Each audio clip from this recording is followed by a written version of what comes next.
Shalom, buenas tardes a todos, bienvenidos a una nueva charla.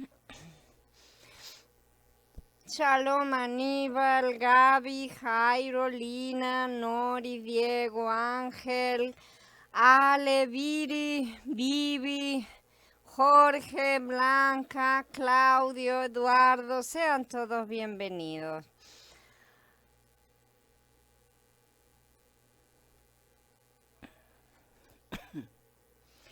Levantando el cuerpo de Mashiach. El propósito final de Elohim en la creación es producir un hijo corporativo a su propia imagen. Ese fue el verdadero significado de su mandato en Bereshit 1:28, sean fecundos y multiplíquense, llenen la tierra y domínenla. Si Adán hubiera tenido hijos antes de caer en el pecado, habría tenido hijos a la imagen de Elohim, a cuya imagen él mismo fue creado. Sin embargo, todos sus hijos nacieron después de haber perdido el cuerpo glorificado. Así que sus descendientes hemos nacido todos mortales, carnales e imperfectos, sin la gloria original de Elohim que una vez impregnó al ser de Adán.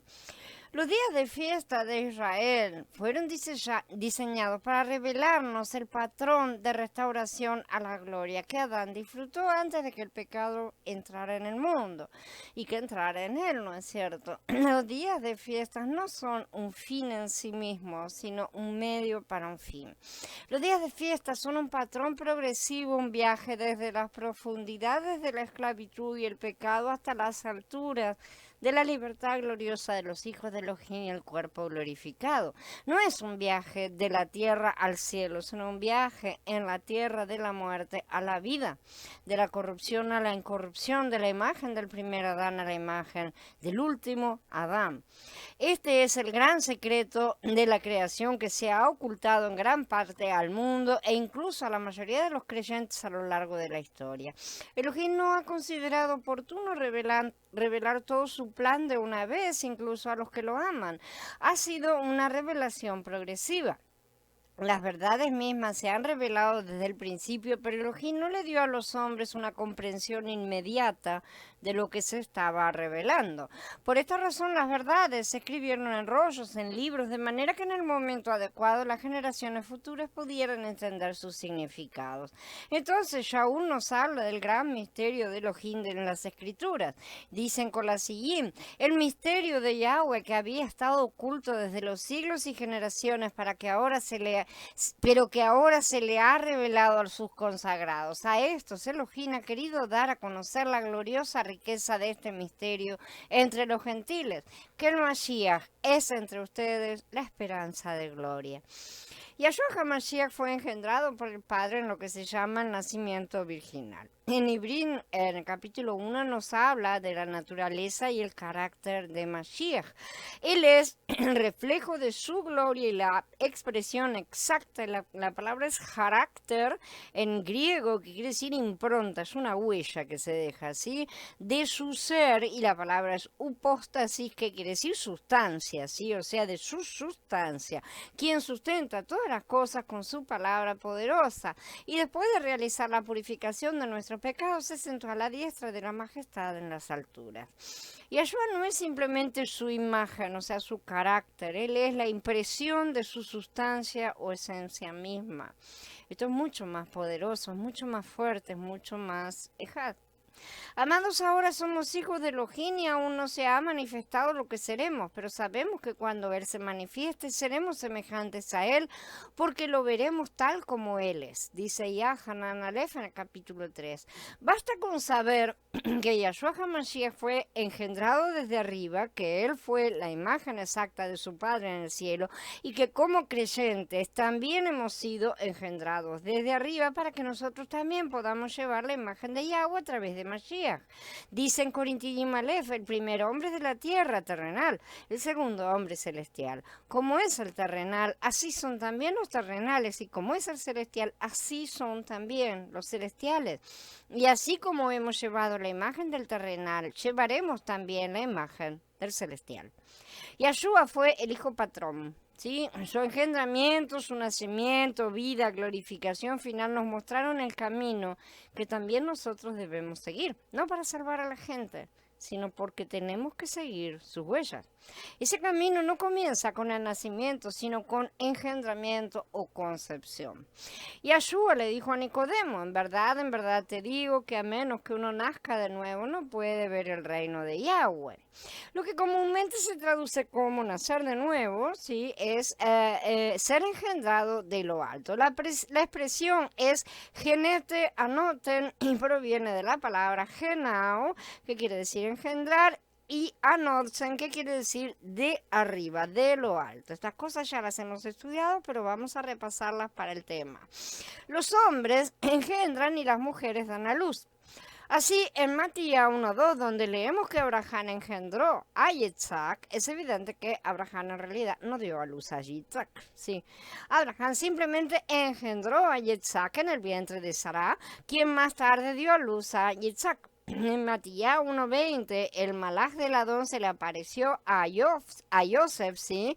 Y le dijo que tomara a Miriam como su esposa, aunque estaba ya embarazada, y muchos pensaban que era una adúltera. El malaj le explicó, porque lo que se ha concebido en ella es del Ruach HaKodesh. La palabra griega traducida concebido es nuevamente geneten, ¿sí? De genao, que es engendrar, generar, ¿sí? Es evidente que Yeshua aún no había nacido en Belén. Sí, esto no quiere decir que entonces este verbo se pueda traducir como nacer. Vemos que la palabra se usa aquí como concepción. El Ruach HaKodesh había actuado como el padre para engendrar un embrión dentro de Miriam. Entonces, ¿qué significa todo esto para nosotros? ¿Cómo se aplica esto a Yahanan 3:3, donde Yeshua le dijo a Nicodemo que tenía que ser engendrado de lo alto? Muestra que cuando el Ruach de Elohim habita en nosotros, somos engendrados desde arriba y todavía no estamos técnicamente nacidos. La expresión nacer de nuevo no solo traduce equivocado, de nuevo no puede ser confundido con de lo alto, porque ahí no hay ni pies ni cabeza, sino que no transmite por completo el mensaje. Lo que dice en el original es que hemos sido engendrados de lo alto, no hemos nacido aún, somos embriones. Nacer de nuevo implica erróneamente que ahora hemos sido hechos completamente a imagen y semejanza de nuestro Padre.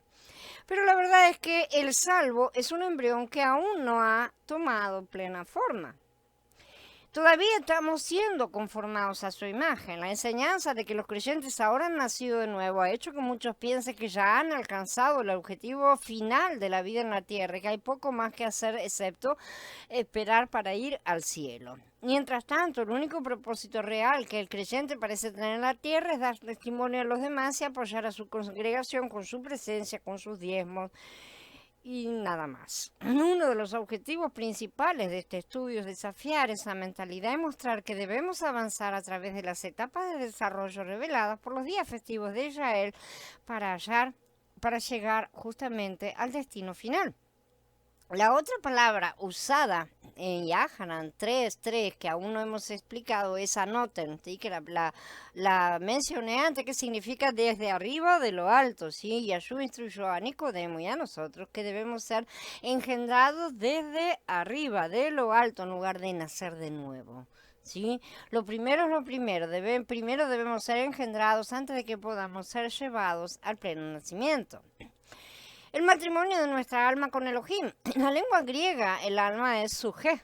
Esta es una palabra femenina, por lo tanto, cuando Elohim hizo al hombre un alma viviente, lo creó femenino en el sentido de que el Ruach de Elohim debía impregnar al hombre para producir a Mashiach la esperanza de gloria. El alma del hombre es el vientre de Elohim, ¿sí? Por el cual él se reproduce en la tierra. A través del alma, él va pasando de uno a otro.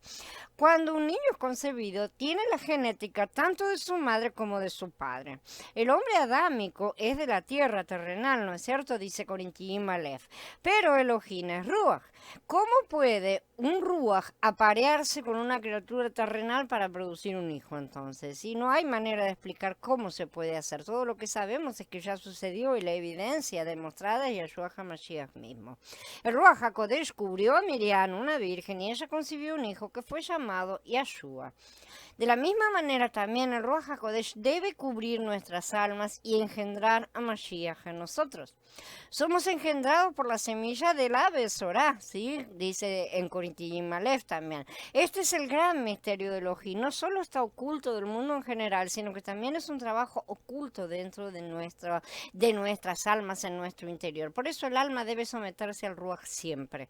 El alma estaba separada, estaba divorciada, así, de su Ruach humano por causa de la caída, pero la llegada del Ruach reaviva nos entrega, un nuevo Ruach y se convierte en la semilla de Mashiach en nuestro interior.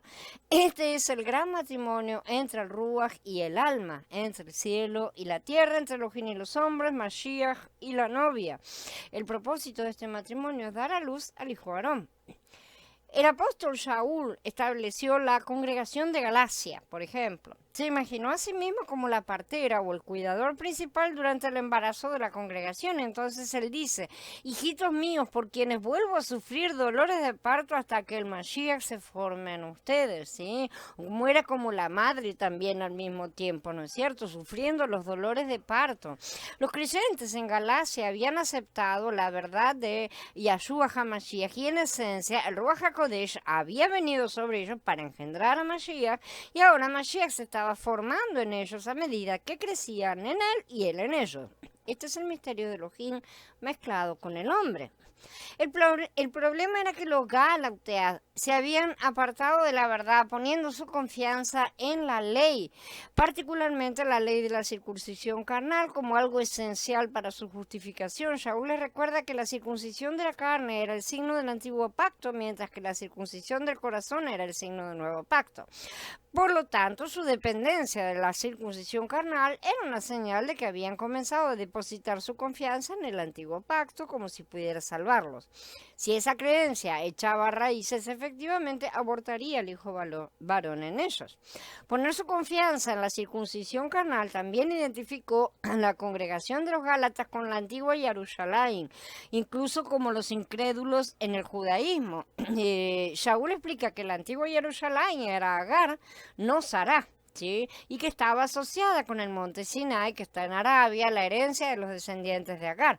Elohim había quitado su nombre de la antigua Jerusalén, tal como se profetizó en Jeremías 7:14, y visto en una visión por otro profeta, así en Yahezkel en los capítulos 10 y 11. Elohim dijo que quitaría su nombre de Jerusalén, tal como lo quitó antes de Shiloh.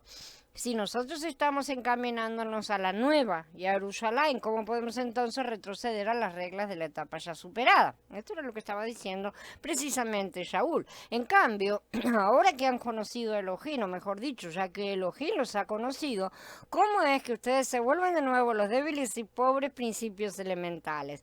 ¿Quieren volver a servirlos otra vez? Ustedes guardan días, meses, estaciones y años. Me temo por ustedes que yo haya trabajado en vano a su favor.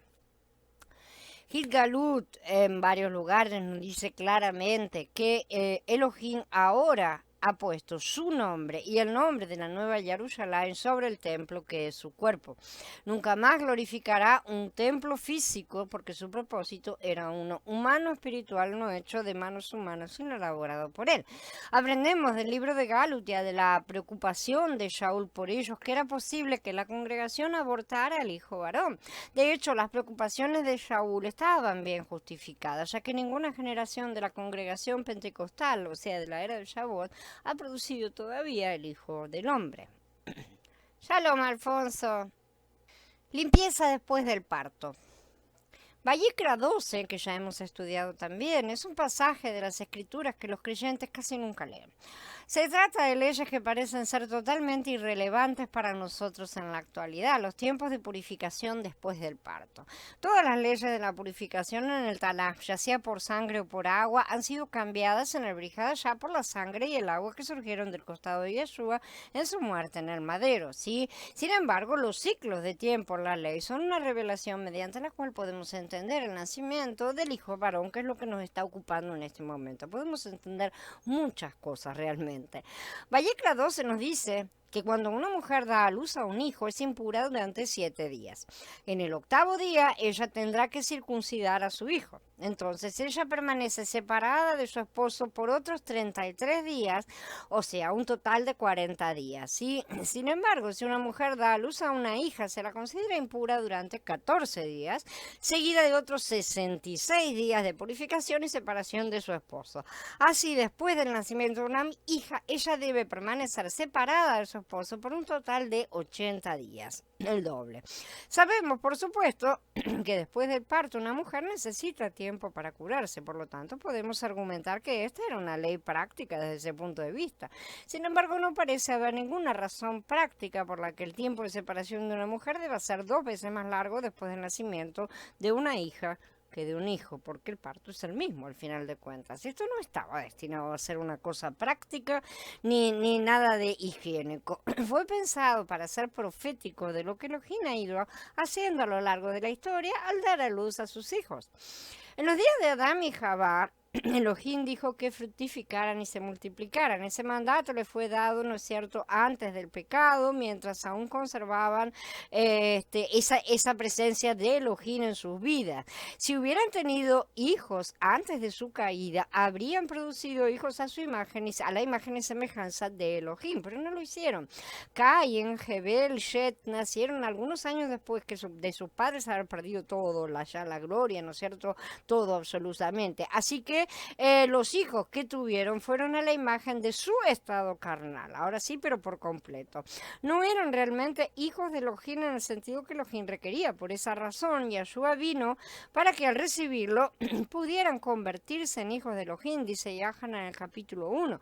En su primera epístola, Yahanan parece que se contradice, inclusive porque dice: amados, ahora somos hijos de Elohim y aún no se ha manifestado lo que seremos. O sea, ¿somos o seremos? ¿Cómo es el asunto? Somos hijos de Elohim, pero ¿y qué seremos? Aquí queda claro que ahora somos hijos imputados, sí, pero con el tiempo manifestaremos realmente la filiación a nuestros cuerpos. ¿Qué quiere decir eso? Que estamos en gestación, ¿sí? Y que el bebé va a nacer en su momento. En la ley se requería que la gente llevara un sacrificio a Elohim como parte del rito de purificación después del parto. No que hubieran cometido un pecado al tener hijos, como algunos han sugerido, ni pretendía implicar que las relaciones sexuales adecuadas eran un pecado. No tiene nada que ver. Más bien fue para mostrar que habían dado a luz hijos a imagen del hombre caído y no a imagen de Elohim. Eso sí, el niño, fuera niño o niña, nació en un reino de muerte, dentro de la mortalidad. La mujer había tocado cuerpo muerto, sí, por lo tanto quedó impura durante 7 días, como indicaba Midbar, Números en el capítulo 19. Ella estaba contaminada por la condición mortal de su descendencia. En un sentido amplio, de lo que vamos a estar hablando aquí, tenemos 2 Adán, ¿no es cierto? El primero se convirtió en un alma viviente, como dice Corintiín, el segundo fue hecho ruaj vivificante, ¿no es cierto? Ya uno dice que hay un cuerpo anímico y hay un cuerpo espiritual. La palabra para alma a menudo se traduce como natural y esto oculta el significado de la palabra.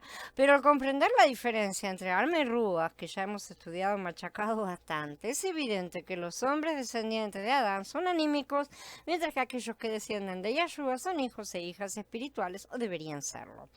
Por lo tanto, podemos ver que Adán y Jabá produjeron una era en la que todos eran inherentemente anímicos. La palabra para alma es nefesh en hebreo, suje en griego, como ya hemos estudiado. Estos son femeninos en los idiomas originales. Las 2 palabras son femeninas. Por lo tanto, el alma se presenta como el lado femenino, por así decir, del hombre, mientras que el ruaj se presenta como el lado masculino. Por eso el alma debe someterse al ruaj, que es su cabeza, que por su vez debe tener por cabeza al ruaj de Mashiach. Cada hombre y cada mujer tienen un lado femenino y uno masculino, llamado alma y ruaj, y esto está simbolizado también por la separación que Yahweh hizo de Adán y Jabá cuando la sacó a ella del costado del hombre. Recordemos entonces que el hombre había sido creado en primer lugar completo, varón y mujer los creó y los llamó hombre, después los separó. El punto es que Adán y Jabá engendraron niños anímicos, es decir, niños que en su mayoría estaban dominados por sus deseos anímicos. Se podría decir que el periodo del Tanaj en sí, previo a Mashiach, fue una época almática, históricamente hablando, y que aún buena parte de nuestro mundo actual está en esa etapa, ya que no todos los habitantes del planeta son salvos. ¿Sí? La hija mencionada era carnal, no a la imagen completa de Mashiach. Debido a esto, la mujer, que es la tierra, que simboliza al reino físico, tuvo que permanecer separada de su esposo, que es Elohim, que es el Ruach, por un total de 80 jubileos. Este fue un rito de purificación a gran escala en la saga del plan de Elohim para dar a luz hijos en la tierra.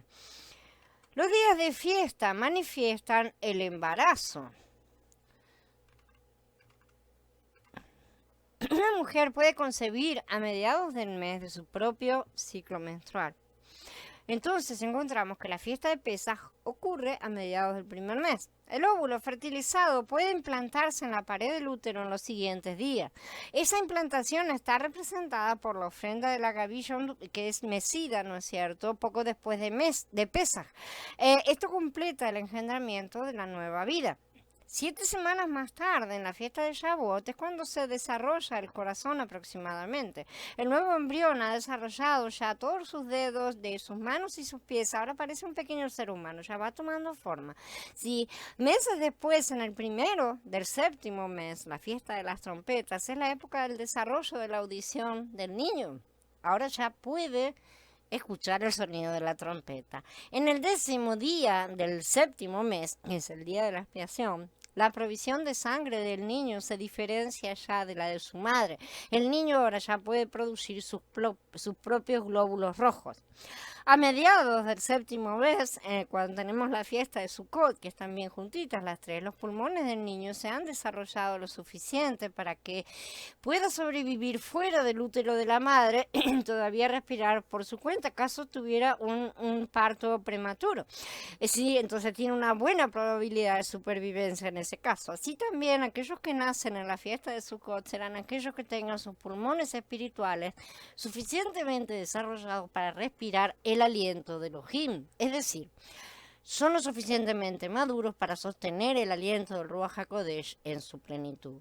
Así que concluimos que los días de fiesta de Israel tenían la intención de retratar este desarrollo también, entre tantas cosas, no sirven para retratar una sola idea. El Padre retrata muchas cosas siempre, pero acá lo vemos bien claro. Tenía la intención de retratar este desarrollo de un embrión desde la concepción hasta el nacimiento.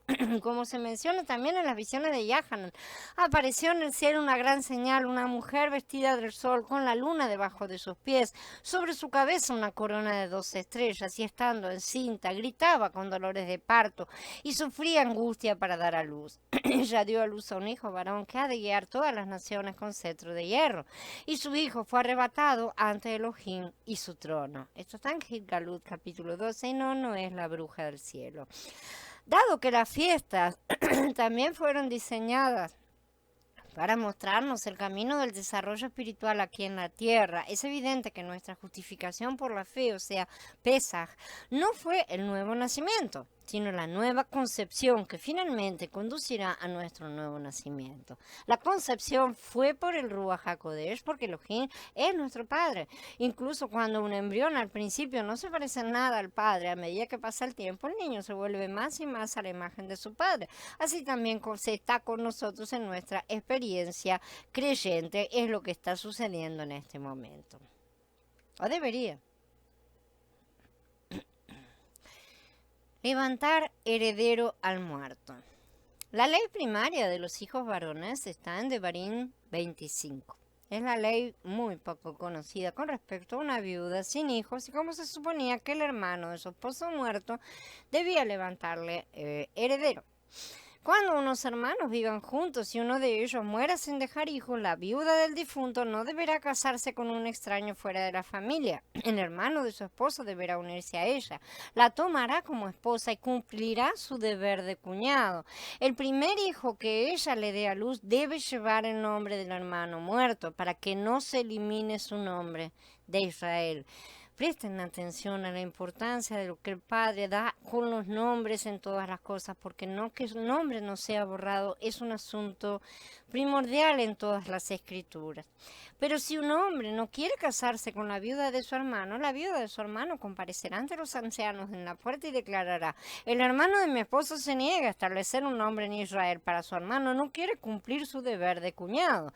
Los ancianos de su poblado lo llamarán y le hablarán. Si él insiste diciendo: no quiero casarme con la viuda de su hermano se acercará a él en presencia de los ancianos, le quitará la sandalia de un pie, le escupirá en la cara y hará esta declaración: así se le debe hacer al hombre que no quiere levantarle familia a su hermano. Y se le conocerá en Israel con el nombre de la familia del descalzado. O sea, traía maldición a toda su casa. Esto está en el capítulo 25 de Devarim. ¿Sí? Si un hombre entonces moría sin hijos, sin tener heredero de su propia herencia, era el deber del hermano del hombre engendrar un heredero a través de ella en nombre de su hermano y no apoderarse de todos los bienes del hermano muerto. También hubo un orden específico en esto, como vemos en la historia de Ruth, ¿no es cierto?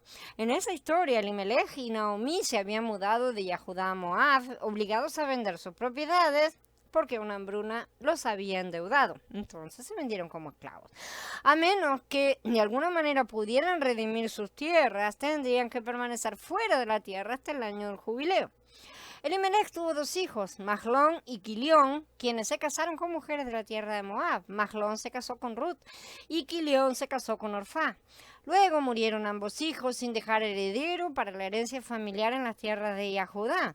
Uno de los parientes de Mahlón, Boaz, se habría casado con Ruth, ¿no es cierto?, de inmediato, excepto que el primer derecho del pariente pertenecía a un pariente más cercano, porque Ruth se quiso quedar, ¿no es cierto?, como sabemos, con su suegra. Así se lo explica él precisamente a ella. Pero aunque es cierto que yo soy pariente redentor, hay otro pariente redentor más cercano que yo. Pasa la noche, luego cuando sea de día, si él actúa como redentor está bien, que te redima, pero si él no quiere actuar como redentor contigo, por vida de Yahweh, que yo te redimiré. Acuéstate hasta la mañana, le dice. En la historia, Boaz llamó al pariente que tenía el primer derecho de redención, le preguntó si quería redimir la propiedad dejada por Elimelech. Él quería redimirla porque la propiedad le interesaba, ¿no? Pero cuando descubrió que también tenía que casarse con Ruth, decidió no hacerlo. Josefo nos dice en la antigüedad de los judíos: ahora, cerca del mediodía, Boaz bajó a la ciudad y reunió al senado, y cuando envió a buscar a Ruth, también llamó a su pariente. Cuando llegó dijo: no retienes la herencia de Elimelech y sus hijos. Y él confesó que lo retendría, que haría lo que las leyes le permitían hacer, porque era su pariente más cercano. Entonces Boaz dijo: no debes recordar las leyes a medias, sino hacer todo según ellas, porque la esposa de Mahlón ha venido aquí, con quien debes casarte según la ley, en caso de que retenga sus campos. Así que el hombre cedió tanto los campos como la esposa a Boaz, quien era pariente de los muertos, alegando que ya tenía esposa y también hijo, por lo que Boaz llamó al senado para que testificara, le pidió a la mujer para sacar su zapato y escupir en su cara de acuerdo con la ley. Y cuando esto se hizo, Boaz se casó con Ruth y tuvieron un hijo dentro de un año. Esta historia ilustra la ley del hijo varón que se encuentra, ¿no es cierto?, en Devarim. Esta es la vida práctica, ¿okay?, es la que estamos tratando. Es una ley profética por la cual el hijo varón debe nacer. En Ibrim 2, del 11 al 15, leemos que Yahshua es nuestro hermano mayor.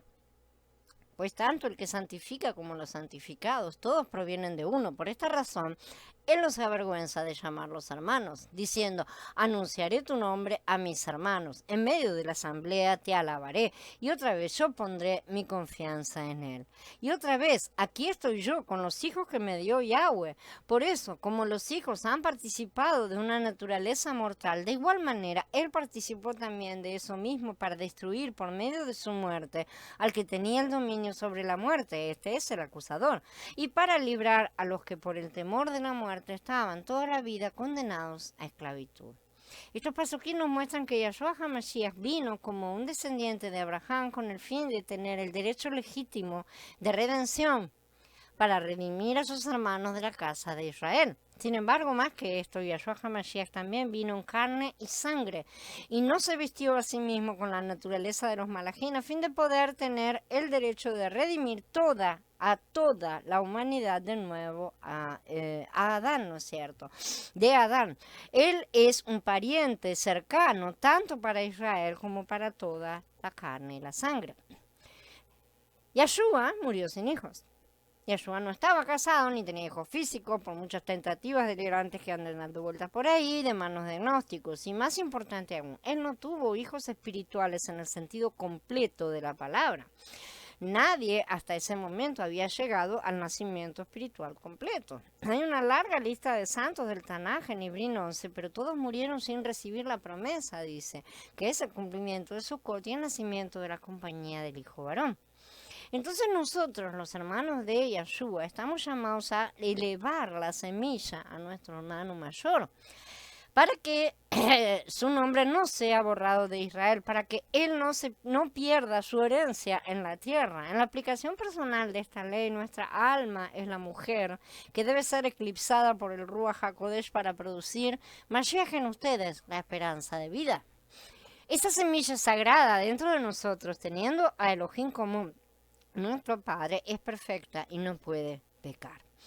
Todo el que ha nacido de Elohim no practica el pecado porque la simiente de Elohim permanece en él y no puede seguir pecando porque ha sido engendrado de nuevo. Aquí hay que establecer las palabras correctas nuevamente. Entonces, oye, yo acá lo pongo también, sería más correcto decir lo que es engendrado de Elohim no peca porque su simiente habita en él, Mashiach en nosotros. Y él, Mashiach, y el nuevo creyente, los dos, ¿sí? No puede pecar porque es engendrado por Elohim. A través de Mashiach, Yahweh nos engendra como sus hijos. El embrión o semilla dentro nuestro no puede pecar, porque como Yeshua HaMashiach, él no tiene el primer Adán como su padre. Nosotros somos engendrados de nuevo, de un nuevo padre. Por eso podemos ser llamados hijos. Sobre todo vamos a ser llamados hijos el día que nazcamos realmente. Esta semilla divina está en el vientre de nuestra alma, creciendo y madurando hasta el momento del pleno nacimiento. Si es que le permitimos crecer. Shaul hace la distinción entre nuestra carne, digamos la oruga, ¿sí? Y la semilla espiritual dentro de nosotros, o sea, la mariposa, cuando dice, yo sé que en mí, es decir, en mi naturaleza carnal, el bien no es permanente, porque hay en mí el deseo de hacer el bien, pero no alcanzo a realizarlo. No hago el bien que quiero hacer, en cambio, el mal que no quiero hacer. Eso es lo que hago. Ahora, si lo que no quiero hacer es lo que hago, ya no soy yo quien actúa así, sino el pecado que mora en mí. Nuestro viejo hombre, que es nuestra alma, es el hombre de pecado, que es todo ese conjunto que tenemos ahí adentro, ¿no es cierto? Ese es que solo hace el mal que nuestro nuevo hombre, el Ruach, no desea hacer. Están siempre en conflictos. Y por eso actualmente hay una guerra interior entre estos dos hombres, representados por el primer Adán, digamos, el primer hombre, y el último Adán, el nuevo hombre. Dentro de nosotros se está desarrollando el mismo drama cósmico que el Abba nos está mostrando, se viene desarrollando en los cielos desde hace miles de años. Solo hay dos hombres en el mundo, Adán y Mashiach. El primero está programado para la muerte y el último Adán está vivo por siempre. Ambos hombres habitan actualmente en nuestros cuerpos. Son dos reyes que representan dos reinos. Están representados figurativamente en las dos Yerushalayim, ¿sí? La antigua y la nueva. El segundo reemplazará al primero. Cada una de ellas funciona de acuerdo con los dos diferentes pactos, el antiguo y el nuevo, ¿sí? El antiguo pacto fue dado para mostrar al viejo hombre que no tiene la capacidad de salvarse por sus propias intenciones, por muy buenas que sean. Hasta Shaul se dio cuenta y lo descubrió, ¿sí? Y él ya había sido salvo. Aún así, se dio cuenta que tenía las dos naturalezas. Fue dado el antiguo pacto para levantar la planta de la cual nacería la semilla, que es Mashiach, ¿sí? No tenía intenciones de que la gente creyera que servía para salvación, al contrario. Pero una de las características de la carne es su ceguera y persistencia en sus propios errores. Sin embargo, contra lo que los cristianos creen, ese pacto tuvo un éxito rotundo en lo que se proponía, engendrar a la semilla que sería el sacrificio perfecto. Este pacto fue perfecto, llevado a cabo y ejecutado con total perfección según el objetivo del Padre, que no son los pensamientos de los hombres. El primer pacto estaba levantando a la mujer que engendraría al hijo varón modelo. Luego Mashiach establecería el segundo pacto, ahora que se había mezclado con la humanidad y adquirido autoridad sobre todo, haciéndose ruach vivificante. Esta es la etapa en la que la mujer corporativa fue impregnada y hoy está embarazada, pronta a dar a luz al hijo varón corporativo. Estos son los vencedores. Es tan tonto que los judíos rechacen el nuevo pacto como que los cristianos crean que el antiguo pacto ha sido rechazado, solo porque no pueden comprender la diferencia entre ambos pactos, algo que ya estudiamos en la serie de Bereshit. Ninguno de los dos puede sobrevivir sin el otro. Los dos fueron levantados por el mismo Elohim. Decir que el nuevo pacto fue dado debido al fracaso del antiguo pacto es decir que Elohim es un fracasado, que Elohim no supo hacer las cosas la primera vez. Comprender que todos los pasos son parte de un plan supremo nos acercará a la verdadera comprensión de la mente de Yahweh. Es por eso y para eso que nosotros tenemos la mente de Mashiach. Y jamás minimizamos al Padre en nada de lo que hace.